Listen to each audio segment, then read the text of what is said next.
Today I want us to look into a book of the Old Testament, and it happens to be a play that was written by King Solomon. The play is called The Song of Songs, which is Solomon's. In fact, that comes right out of the very first verse in the Song of Songs, and many of us just call it the Song of Solomon. And so I ask you the question, may I tell you the story that is in the Song of Songs, which is Solomon's, verse by verse. Now, inside this play, this song is a play, and we have the cast. The first person in the cast is called the darling.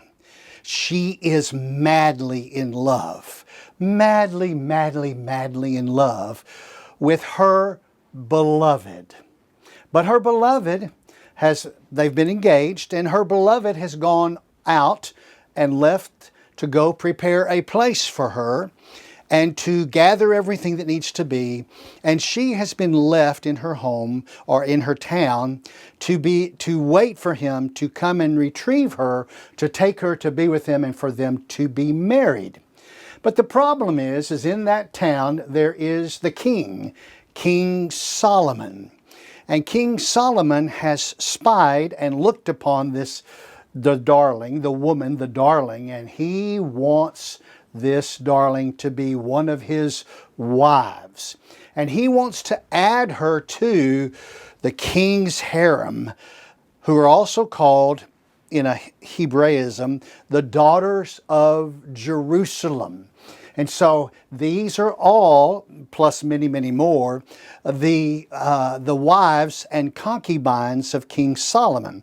And at this point in the time, we're going to find out that Solomon is probably within his first, 10 years as king, because he doesn't have as many wives at this point in this play that he is going to have later on. And he's going to tell us that, how many he had when we get into the play. He's going to say it himself in his own words.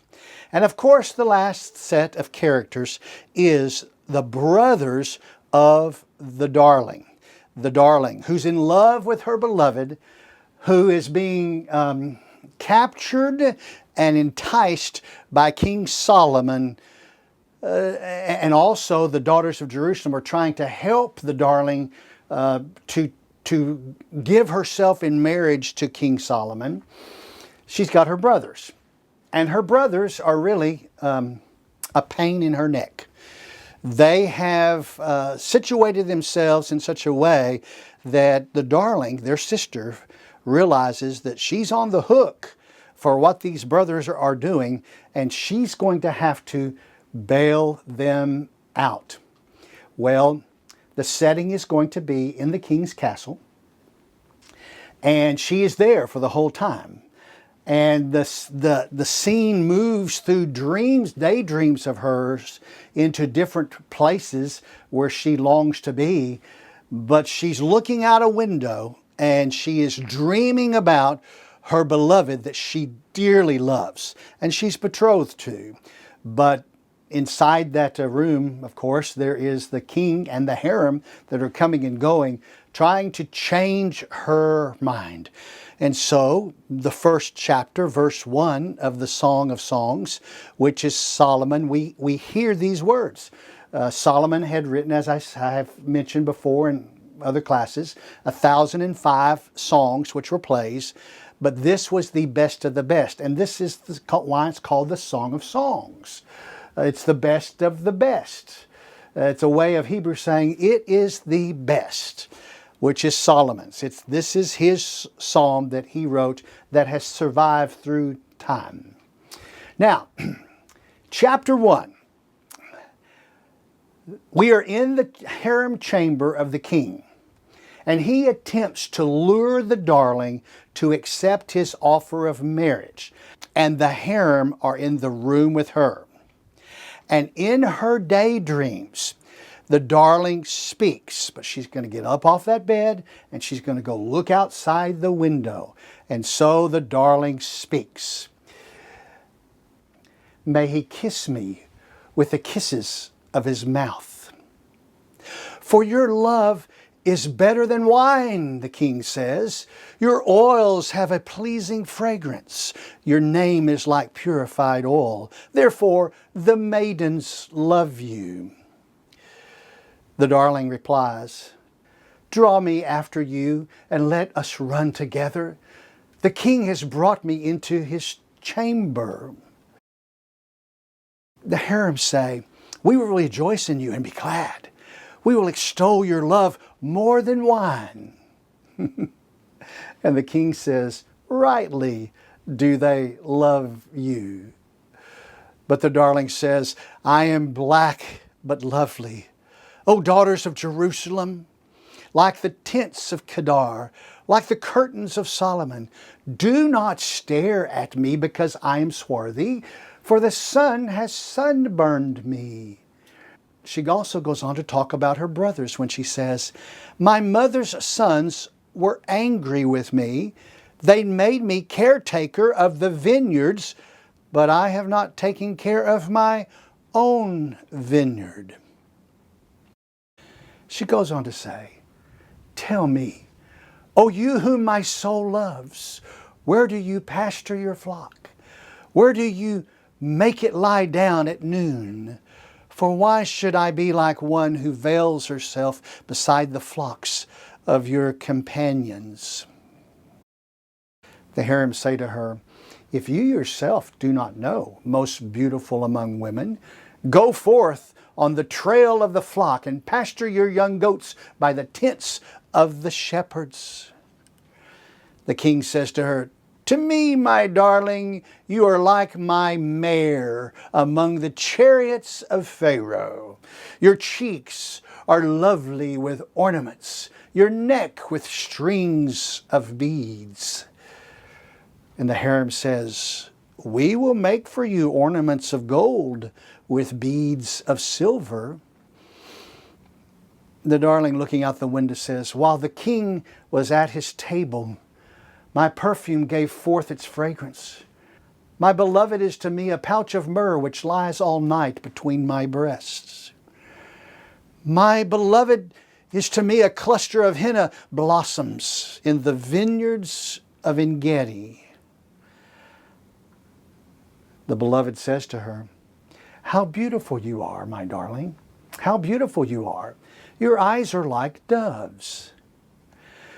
And the darling says to her beloved, how handsome you are, my beloved, and so pleasant indeed. Our couch is luxuriant. The beams of our houses are cedar, our rafters cypress. Chapter 2. In chapter 2, the darling remembers her beloved's words from their blissful relationship before he left. The beloved says to her, I am the rose of Sharon, the lily of the valley. Like a lily among thorns, so is my darling among the maidens. The darling says, like an apple tree among the trees of the forest, so is my beloved among the young men. In his shade I took great delight and sat down, and his fruit was sweet to my taste. Oh, the darling says, looking behind her, he has brought me to his banquet hall. But then she thinks of her beloved, but his banner over me is love. The darling says, sustain me with raisin cakes, refresh me with apples, because I am lovesick. Let his left hand be under my head, and his right hand embrace me. She says to the daughters of Jerusalem, the harem, I adjure you, O daughters of Jerusalem, by the gazelles or by the hinds of the field, that you do not arouse or awaken my love until she pleases. The darling says, listen, my beloved.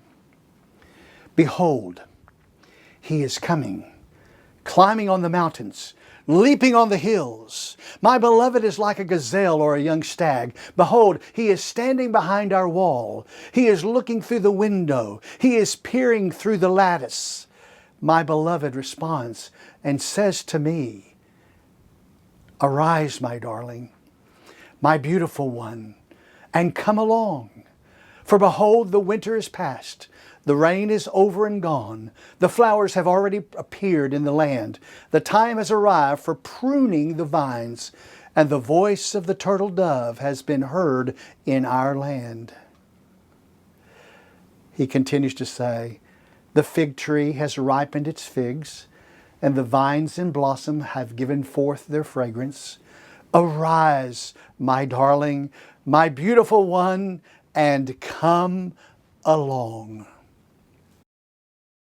O my dove, in the clefts of the rock, in the secret place of the steep pathway, let me see your form. Let me hear your voice. For your voice is sweet, and your form is lovely. The darling says, catch the foxes for us, the little foxes that are ruining the vineyards while our vineyards are in blossom. My beloved is mine, and I am his. He pastures his flock among the lilies until the cool of the day when the shadows flee away. Turn, my beloved, and be like a gazelle or a young stag on the mountains of Bethor. Chapter 3. Caught in the harem of the king, the darling remembers her dreams of escaping into the street to find her beloved. The darling says, on my bed, night after night, I sought him whom my soul loves. I sought him, but did not find him. I must arise now and go about the city. In the streets and in the squares, I must seek him whom my soul loves. I sought him, but I did not find him. The watchmen who make the rounds in the city found me, and I said, have you seen whom my soul loves? Scarcely had I left them when I found him whom my soul loves. I held on to him and would not let him go until I had brought him to my mother's house and into the room of her who conceived me. The darling says to the daughters of Jerusalem, I adjure you, O daughters of Jerusalem, by the gazelles or by the hinds of the field, that you will not arouse or awaken my love until she pleases. The darling says, what is this coming up from the wilderness like columns of smoke, perfumed with myrrh and frankincense, with all scented powders of the merchant? Behold, it is the traveling couch of Solomon, 60 mighty men around it, of the mighty men of Israel. All of them are wielders of the sword, expert in war. Each man has his sword at his side, guarding against the terrors of the night. King Solomon has made for himself a sedan couch from the timber of Lebanon. He made its post of silver, its back of gold, and its seat of purple fabric, and its interior lovingly fitted out by the daughters of Jerusalem. Go forth, O daughters of Zion, and gaze on King Solomon with the crown which his mother has crowned him on the day of his wedding and on the day of his gladness of heart. Chapter 4. The darling remembers more words of her beloved. How beautiful you are, my darling. How beautiful you are. Your eyes are like doves behind your veil. Your hair is like a flock of goats that have descended from Mount Gilead. Your teeth are like a flock of newly shorn ewes, which have come up from their washings, all of which bear twins, and not one of them has lost their young. Your lips are like a scarlet thread, and your mouth is lovely. Your temples are like a slice of pomegranate behind your veil. Your neck is like the Tower of David, built with rows of stones on which are hung 1,000 shields, all the round shields of the mighty men. Your two breasts are like two fawns, twins of a gazelle which feed among the lilies. Until the cool of the day when the shadows flee away, I will go my way to the mountains of myrrh and to the hills of frankincense. You are altogether beautiful, my darling, and there is no blemish in you. Come with me from Lebanon, my bride. May you come with me from Lebanon. Journey down from the summit of Amana, from the summit of Senir and Hermon, from the dens of lions, from the mountains of leopards. You have made my heart beat faster. My sister, my bride, you have made my heart beat faster with a single glance of your eyes, with a single strand of your necklace. How beautiful is your love, my sister, my bride. How much better is your love than wine, and the fragrance of your oils than all kinds of spices. Your lips, my love, drip honey. Honey and milk are under your tongue, and the fragrance of your garments is like the fragrance of Lebanon. A garden locked is my sister, my bride, a rock garden locked, a spring sealed up. Your shoots are an orchard of pomegranates with choice fruit, henna with nard plants, nard and saffron, calamus and cinnamon, with all the trees of frankincense, myrrh and aloes, along with all the finest spices. You are a garden spring, a well of fresh water, and streams flowing from Lebanon. The darling says back, awake, O north wind, and come, wind of the south. Make my garden breathe out fragrance. Let its spices be wafted abroad. May my beloved come into his garden and eat its choice fruits. Chapter 5. The darling remembers another time with her beloved. The beloved says, I have come into my garden, my sister, my bride. I have gathered my myrrh along with my balsam. I have eaten my honeycomb and my honey. I have drunk my wine and my milk.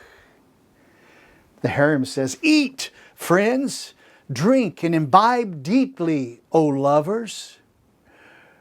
But the darling says, I was asleep, but my heart was awakened. A voice, my beloved was knocking. The beloved says, open to me, my sister, my darling, my dove, my perfect one. For my head is drenched with dew, my locks with the damp of the night. The darling says, I have taken off my dress. How can I put it on again? I have washed my feet. How can I dirty them again? My beloved extended his hand through the opening, and my feelings were aroused for him. I arose to open to my beloved, and my hand dripped with myrrh, and my fingers with liquid myrrh on the handles of the bolt. I opened to my beloved, but my beloved had turned away and had gone. My heart went out to him as he spoke. I searched for him, but I did not find him. I called him, but he did not answer. The watchmen who make the rounds in the city found me. They struck me and wounded me. The guardsmen of the walls took away my shawl from me. She says to the daughters of Jerusalem, I adjure you, O daughters of Jerusalem, if you will find my beloved, as to what you will tell him, for I am love sick. What kind of beloved is your beloved, O most beautiful among women? What kind of beloved is your beloved, that thus you adjure us?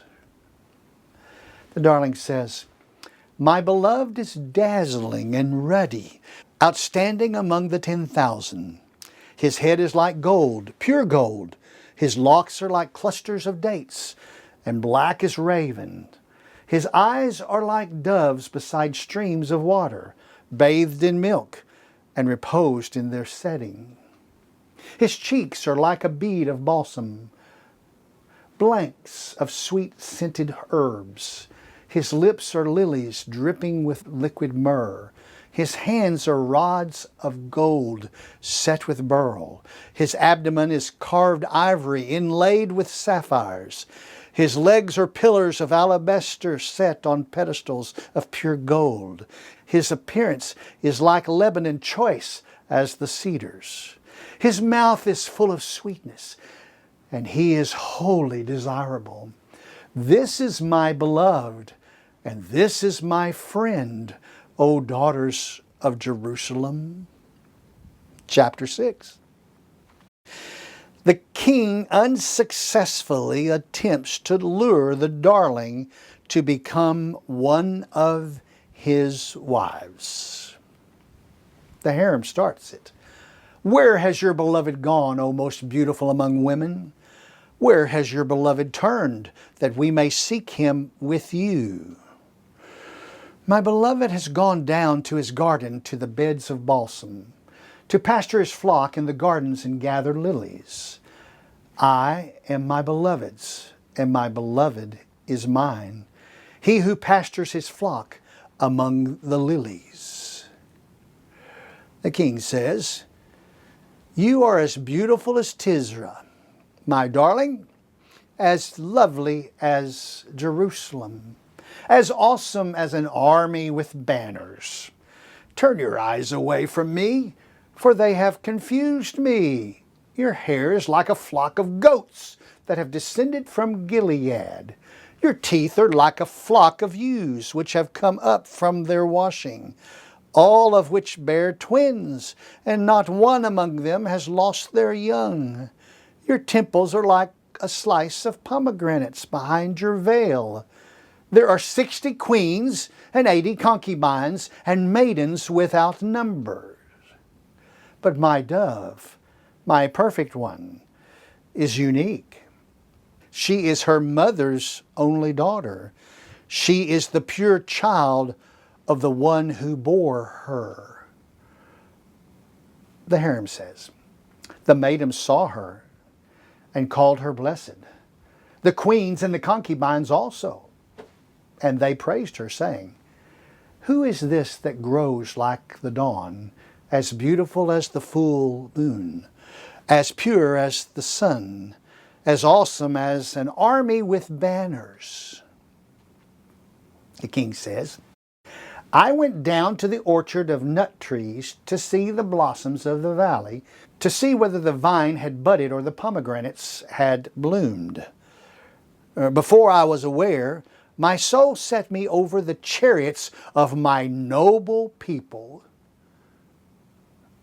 Come back, O Shulamite, come back, that we may gaze at you, the king says. Why should you gaze at the Shulamite, as at the dance of the two companies? The king is frustrated with the darling's refusal. His words become extremely sensual. Chapter 7. How beautiful are your feet in sandals, O prince's daughter. The curves of your hips are like jewels, the work of your hands of an artist. Your navel is like a round goblet which never lacks mixed wine. Your belly is like a heap of wheat fenced about with lilies. Your two breasts are like two fawns, twins of a gazelle. Your neck is like a tower of ivory. Your eyes like the pools in Hesbon by the gate of Bath Rabbim. Your nose is like the tower of Lebanon, which faces toward Damascus. Your head comes crowned like Carmel, and the flowing locks of your head are like purple threads. The king is captivated by your tresses. How beautiful and how delightful you are, my love, with all your charms. Your stature is like a palm tree, and your breasts are like its clusters. I said, I will climb the palm tree. I will take hold of its fruit stalks. Oh, may your breasts be like clusters of wine, and the fragrance of your breath like apples, and your mouth like the best wine. The darling thinking of her beloved. It goes down smoothly for my beloved, flowing gently through the lips of those who fall asleep. I am my beloved's, and his desire is for me. Come, my beloved, let us go out into the country. Let us spend the night in the villages. Let us arise early and go to the vineyards. Let us see whether the vine has budded and its blossoms have opened, and whether the pomegranates have bloomed. There I will give you my love. The mandrakes have given forth fragrance, and over our door are the choice fruits, both new and old, which I have saved up for you, my beloved. Chapter 8. The darling continues to remember conversations with her beloved when she says, "Oh, that you were like a brother to me who nursed at my mother's breast. If I found you outdoors, I would kiss you. No one would despise me either. I would lead you and bring you into the house of my mother, who used to instruct me. I would give you spiced wine to drink from the juice of my pomegranates.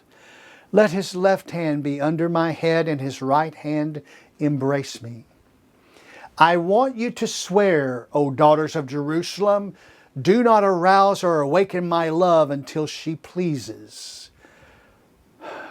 The harem says, "Who is this coming up from the wilderness, leaning on your beloved?" The beloved says, "Beneath the apple tree I awakened you. There your mother was in labor with you. There she was in labor and gave you birth. But me like a seal over your heart, like a seal on your arm. For love is as strong as death.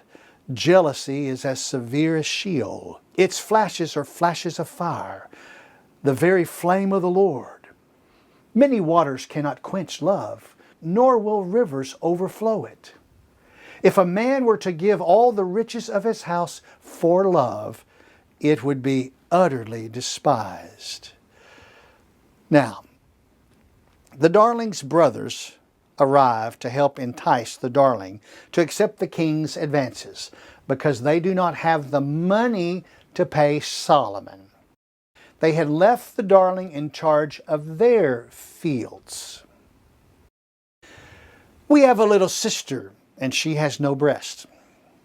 What shall we do for our sister on the day when she is spoken for? If she is a wall, we will build on her a battlement of silver. But if she is a door, we will barricade her with planks of cedar." Now offended, the darling responds to her brothers. Her response assures her brothers that she is perfect in her beloved's eyes. "I was a wall, and my breasts were like towers. Then I became in his eyes as one who finds peace." The darling has been in the king's chamber long enough. She will pay Solomon what she owes him for her stay, as well as the rent for her brothers for the field, and then await patiently for her beloved to snatch her away.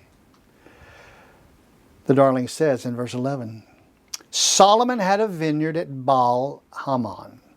He entrusted the vineyard to caretakers. Each one was to bring 1,000 shekels of silver for its fruit. My very own vineyard is at my disposal.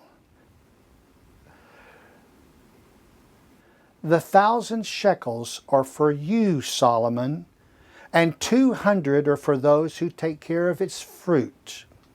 O you who sits in the gardens, my companions are listening for your voice. Let me hear it." Then she goes to the window and says, "O you who sits in the garden, my companions are listening for your voice. Let me hear it. Hurry, my beloved, and be like a gazelle or a young stag on the mountain of spices." The end.